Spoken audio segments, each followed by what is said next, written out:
Quelles sont les métamorphoses de l'homme quand est-ce qu'il passe de alpha, bêta, sigma, MGTOW, red pill, black pill? Je me suis interrogé sur les transitions et quand est-ce qu'on passe d'un statut à un autre.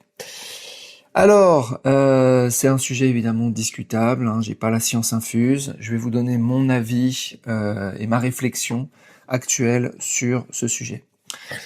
Alors, à la naissance et durant nos plus jeunes années, en fait, je pense qu'on est soumis ou on va dire intégré à la hiérarchie sociale. On a nos parents pour nous guider, on a l'école pour nous guider, pour nous éduquer. Donc, on est en dépendance et on est en confiance par rapport à l'autorité et au système hiérarchique.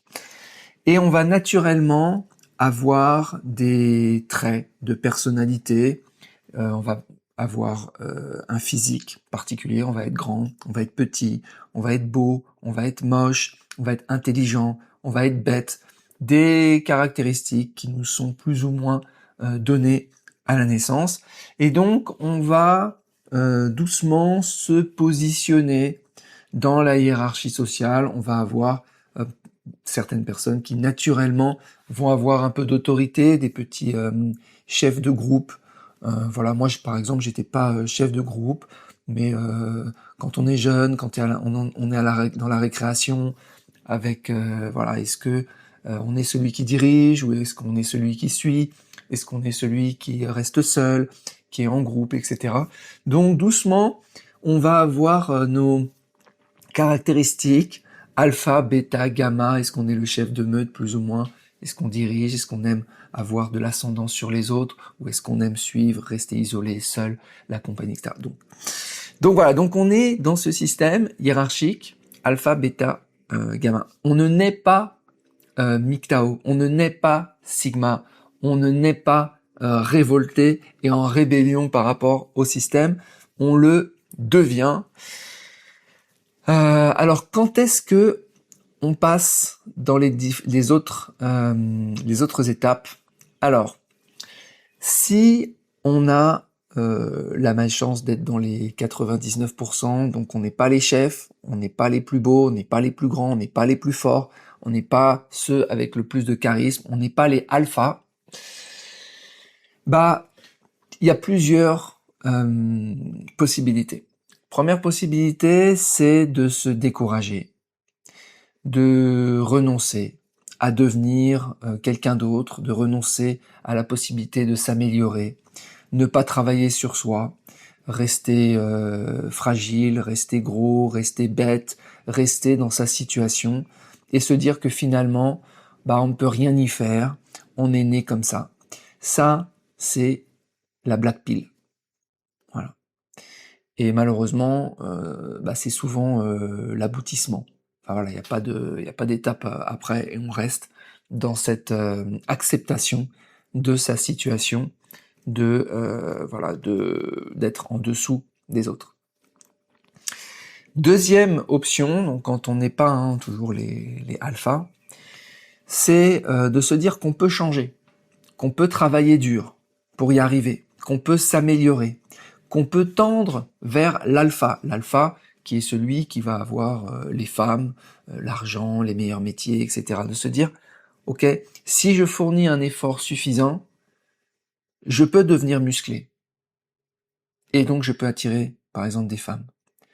Si je suis timide, je peux apprendre à vaincre ma timidité et à séduire. Si je suis idiot, je peux travailler dur pour avoir un bon métier et gagner de l'argent. Je peux travailler sur mes compétences sociales. Donc j'ai un libre arbitre, j'ai un choix, et avec ma volonté, bah, je peux transformer ce que la nature a fait de moi à la base. Voilà. Ça, ce sont les adeptes du red pill, la pilule rouge. Mais que ce soit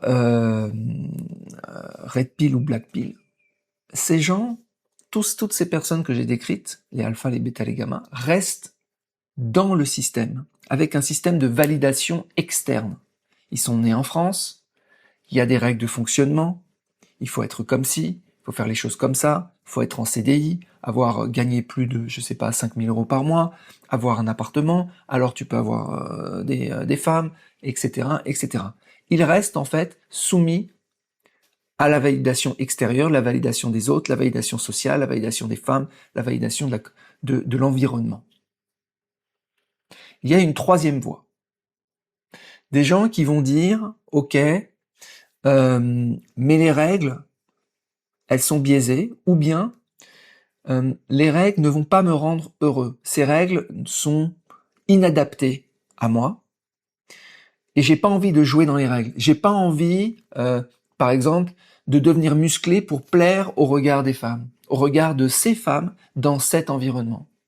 J'ai pas envie non plus, peut-être, de devenir, de me mettre en CDI, de prendre un emprunt, d'avoir un appartement que je paye sur 30 ans, d'être un bon petit esclave de bureau, d'évoluer verticalement dans la hiérarchie, année après année.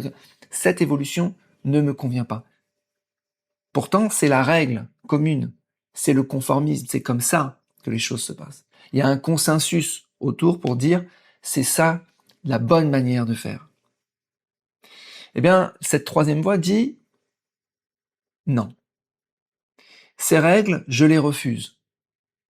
Je me mets de côté et je ne m'inscris pas dans cette évolution. Donc ça va pas être du renoncement par rapport à tout. Ça va pas non plus être du red pill en me disant je vais essayer de m'améliorer pour plaire en fait au système. Ça va être de dire non, je refuse et je m'émancipe face à ce système de classe hiérarchique. Je ne joue pas dans ces règles. Donc c'est changer, c'est refuser les règles du jeu. Mais c'est compliqué, parce qu'on peut se dire, waouh, tu refuses les règles, mais t'es dans un pays, il y a des règles, tout le monde s'y soumet. Pas nécessairement. Parce que tu peux dire, ok, je refuse ces règles, bah je vais finalement définir mes propres règles. On va dire, ouais, mais si t'es tout seul à définir tes propres règles, t'es un asocial. C'est vrai, ça peut être ça. Mais ça peut aussi être de choisir un environnement avec des règles différentes, des règles plus faciles, des règles plus adaptées, des règles qui nous conviennent mieux. Et ça sera donc, par exemple, la voie de l'expatriation. Partir ailleurs. Parce que c'est plus facile quand on est étranger, blanc en Asie du Sud-Est, que quand on l'est en France, par exemple. Donc, choisir des environnements avec des règles plus adaptées. Mais ça peut aussi être refuser simplement les règles. Et ne pas se juger, même si tout le monde nous juge, voilà, on vit comme on veut. Donc Sigma, on se détache des règles, et MGTOW, Men Going Their Own Way, on redéfinit ses propres règles et ses propres valeurs. Alors quand est-ce qu'on passe de Sigma à MGTOW? Je pense que le MGTOW, même si le MGTOW est plus ou moins appliqué que aux relations de femmes, c'est l'indépendance face aux femmes, par exemple ceux qui ne veulent plus avoir affaire aux femmes, les MGTOW gourgandineurs, etc. Donc des gens qui ont des relations avec les femmes plus détendues, plus indépendantes, plus libres, etc. En fait, le MGTOW m'est appliqué pas seulement aux femmes, donc les gens qui redéfinissent leurs propres règles. C'est en fait, je pense, l'aboutissement du Sigma. Le Sigma, il se met de côté et dit je refuse les règles du système parce que elles me rendent pas heureux, parce qu'elles sont pas adaptées. J'ai pas envie d'être soumis au système. Je veux pas être un esclave du système. Ok. Et là, je pense qu'après il y a plusieurs voies. Il y a peut-être une voie un peu d'ermite, mais qui part et puis terminé. Il y a une voie peut-être anarchiste, mais qui est complètement en dehors de toute règle, il veut vivre en dehors de toute règle. Et puis il y a la voie MGTOW, il redéfinit ses propres règles. Donc je pense que c'est un des aboutissements. Normalement, à partir du moment où quelqu'un refuse les règles, il ne peut pas rester dans la négation, dans la négativité, toute sa vie. À un moment donné, il doit mettre de la positivité, il doit construire et dire voilà, ces règles, moi, elles ne me conviennent pas, voilà les règles qui me conviennent. Voilà les relations homme-femme qui me conviennent. Voilà la manière de travailler qui me convient. Moi, je veux pas travailler pour un employeur. Je veux pas avoir de chef. Je veux pas être dans une cage de bureau. Je veux pouvoir travailler quand je veux, à distance, etc. Seul, en freelance. Donc, il va redéfinir ce qui est bon pour lui. Même si la société lui dit c'est mal, lui, il va démontrer, en fait, que c'est bon pour sa propre vie. En gros, qu'il s'épanouit avec ses règles. Et je pense qu'on ne peut s'épanouir véritablement qu'en définissant ses propres règles par rapport à ses propres règles, ses propres valeurs. C'est une interrogation profonde de la vie. Qu'est-ce qu'on attend de la vie? Parce que quand on est simplement dans la red pill et qu'on est alpha, bah, on nous dit voilà, il faut avoir une belle voiture pour être heureux. T'as une belle voiture, t'es pas heureux. On nous dit il faut avoir une belle femme, te marier, et avoir une belle famille, etc. Et tu te rends compte que tu as envie d'aller voir ailleurs, parce qu'il y a l'effet Coolidge, etc., que tu as envie de diversité. Tu vois, tu dis mais ça marche pas en fait. Et la prise de conscience, ça marche pas, tu te mets en décalage. C'est devenir Sigma. Et ensuite, t'évolues, tu construis tes propres règles, et tu deviens MGTOW. Voilà un petit peu comment je vois les choses. Vous savez, si on fait une analogie, par exemple sur les applications de rencontre, on a des notations. Des fois elles sont apparentes, des fois elles sont cachées.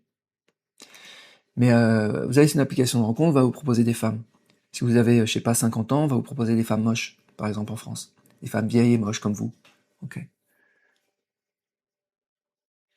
Bah vous pouvez vous dire, ok, j'accepte, finalement c'est ce que je vaux sur ce marché. Mais vous pouvez vous dire, non, moi je veux une femme belle et jolie. Mais seulement je l'aurai pas en France. Je l'aurai ailleurs. Donc, je change les règles. Je vais ailleurs, change d'environnement, expatriation. Ensuite, on peut se dire, ok, la fille, elle veut se marier, tout ça, ok. Et moi, j'ai pas envie. Moi, j'ai envie de papillonner, de gourgandiner. Donc, bah, je vais jouer avec d'autres règles. Pareil. C'est vraiment soit la soumission au système, au conformisme, à ce qui est, entre guillemets, normalement accepté par la société, ce qui est moralement acceptable, le fait de se dire non, j'ai ma propre morale, j'ai mes propres valeurs, et c'est aussi une question de responsabilité, c'est-à-dire de dire, je vais pas reprocher, un MGTOW va pas reprocher à la société, euh, que la société l'a rendu malheureux, non. Il va définir ce qui va vraiment le rendre heureux, sa manière de vivre. Voilà, donc transition sigma MGTOW. Les transitions alpha, à la base en fait cet épisode il est né d'un commentaire où je prenais Claviculaire qui était un alpha ou prétendu alpha et qui n'arrivait même pas non plus à trouver des femmes en France, il s'était fait rejeter. Et en fait la question c'était même les alphas vont devenir MGTOW. Et en fait un alpha ne reste pas longtemps alpha. Un alpha, il est alpha à 20 ans, 25 ans, 30 ans. Et puis, il y a des alphas qui m'ont contacté, qui ont 50 ans, puis c'est fini. Ils ont bien compris que le regard des femmes avait changé. Et donc, en fait, ils sont totalement descendus ils sont plus alpha. Ils sont vieux. Un peu comme, tu sais, dans les familles il y a des animaux comme ça, où les vieux se font challenger. C'est les lions, tout ça. Et puis les vieux, bon, voilà, ils sont obsolètes. Et donc, l'alpha, il va vivre alpha toute sa vie, c'est-à-dire qu'il va avoir une récompense importante quand même dans la société, il va rafler la mise, voilà. Toutes les femmes, l'argent, le salaire, tout ce que tu veux. Et puis à un moment donné, ça marche plus. Ça marche plus parce que la vieillesse, bah, c'est pas très alpha, ça séduit pas. Et donc, c'est à ce moment-là, en fait, de sa vie où il va se poser des questions, il va se mettre en décalage. Alors, soit il va être dépité, et puis il va sombrer dans la black pill, soit il va essayer un peu de faire de la red pill, mais bon, voilà, il va refaire un peu de muscu, etc. pour revenir, il va se faire un peu rajeunir le visage, du botox, du machin, mais ça marchera que un temps. Soit il va se dire, ouais, bon, bah, finalement, j'ai mis du temps à le comprendre, parce que j'étais alpha et donc la société était sympa avec moi. Mais maintenant, je vais passer, maintenant je définis mes propres règles, je vais vivre ma vraie vie avec mes vraies valeurs. Et il devient Sigma plus MGTOW. Voilà les amis, dites-moi ce que vous en pensez. Abonnez-vous à la chaîne YouTube Marc Blue Sky Podcast pour commenter, échanger là-dessus. Abonnez-vous aussi au groupe Telegram pour pouvoir échanger sur ces sujets. Et voilà, et si vous avez des questions, vous m'envoyez via le site marcbluesky.com. Je vous souhaite une très bonne journée et je vous dis à bientôt. Ciao.